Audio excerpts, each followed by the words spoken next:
या ठिकाणी सोशल ट्रेडच्या माध्यमातून भिवंडी प्रांत कार्यालयासमोर खूप मोठ्या प्रमाणामध्ये निदर्शने, धरणे, मोर्चा, आंदोलनं आयोजित केलेली आहेत। या आंदोलनासाठी सोशल ट्रेड कृती समितीचे अध्यक्ष श्री गणेश सर तसेच या सोशल ट्रेड कृती समितीचे सरचिटणीस माझे मित्र बरड्डी जाधव साहेब तसेच या भिवंडी सोशल ट्रेडचे लीडर माननीय मोहन कुसुंदल सर या सर्वांनी हा मोर्चा इथे आयोजित केलेला आहे। इथे जमलेले सर्व माझे मित्र, बंधू आणि भगिनी, मी आपणास सांगू इच्छितो की भारतातील सोशल ट्रेड नावाची कंपनी ही पहिली अशी कंपनी आहे की ज्या कंपनीसाठी इन्व्हेस्टर रस्त्यावरती उतरलेला आहे।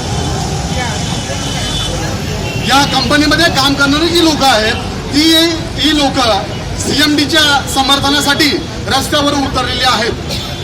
हे एकच एक कारण आहे की अनुभव मित्तल सर हे निर्दोष आहेत। मला राहून राहून मोठं आश्चर्य वाटतंय,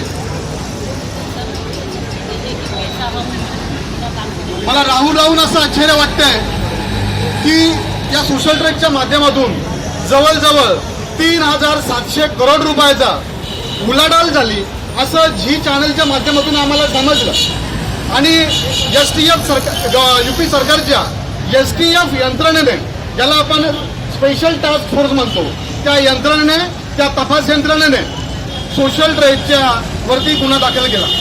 मला असं बोलायचं आहे की ज्या वेळेस 3,700 करोड रुपयाचे उलाढाल होते तोपर्यंत या अखिलेश यादवचं हे चोर सरकार काही झोपलं होतं का? या अखिलेश यादवचं हे चोर सरकार काही झोपलं होतं का? या अगोदर 3,700 करोड रुपयाची उलाढाल होत असताना या लोकांनी करोड रुपयाचा टॅक्स कसा काय घेतला, हा माझा पहिला प्रश्न आहे। म्हणूनच मी म्हणतो, जर क्षणभरासाठी जर विचार केला की अनुभव मित्तल सर यांनी कुठल्याही प्रकारचा जर फ्रॉड केला आहे असा जर विचार केला तर या बेकायदेशीर धंद्यातून करोड रुपयांचा महसूल ज्या उत्तर प्रदेश सरकारने घेतलेला आहे तो उत्तर प्रदेश सरकार देखील चोर आहे, तो उत्तर प्रदेश सरकार देखील फ्रॉड आहे।